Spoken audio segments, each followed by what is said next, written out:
নেত্রকোনার মদন উপজেলার মগরা নদীর তীব্র ভাঙনে চরম হুমকির মুখে পড়েছে বাগজান সরকারি প্রাথমিক বিদ্যালয়।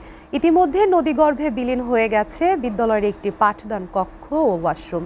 যে কোনো মুহূর্তে পুরো ভবন ধসে পড়ার আশঙ্কায় চরম আতঙ্কে দিন কাটাচ্ছেন শিক্ষক, শিক্ষার্থী ও অভিভাবকরা। দেবল চন্দ্র দাসের পাঠানো তথ্য বিস্তারিত ডেস্ক রিপোর্ট।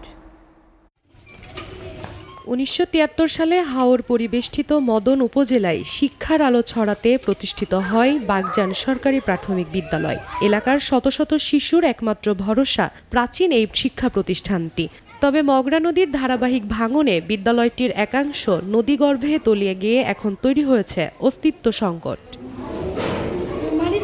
ইতিমধ্যে নদীর পেটে চলে গেছে বিদ্যালয়ের একটি কক্ষ ও ওয়াশরুম। ফলে একটি মাত্র ছোট কক্ষে গাদাগাদি করে চরম ঝুঁকির মধ্যে চলছে কোমলমতি শিশুদের পাঠদান।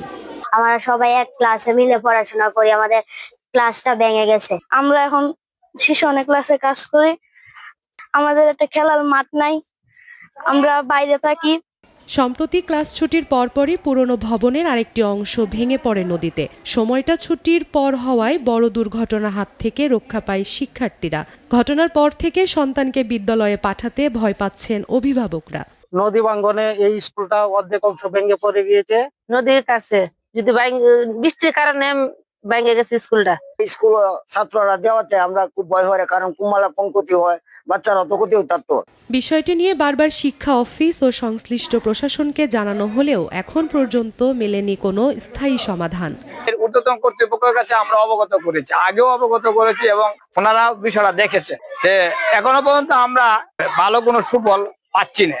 তবে উপজেলা শিক্ষা বিভাগ জানিয়েছে নদী ভাঙন রোধে স্থায়ী ব্লক বাঁধ ও বিদ্যালয় সুরক্ষায় দ্রুত ব্যবস্থা নিতে নির্দেশ দেওয়া হয়েছে। নদী ভাঙনের কারণে যে সৃষ্ট জটিলতা তৈরি হয়েছে, আমরা আজকে নির্দেশনা দিয়েছি ইঞ্জিনিয়ারের মাধ্যমে এস্টিমেট করে 18 কলামের তথ্য পাঠিয়ে দিবে। আমরা ঊর্ধ্বতন কর্তৃপক্ষের কাছে পাঠিয়ে দিব, যাতে ইমার্জেন্সি ফান্ড থেকে তাৎক্ষণিক বরাদ্দ প্রদান করে সেখানে নদী ভাঙন রোধ করা যায়।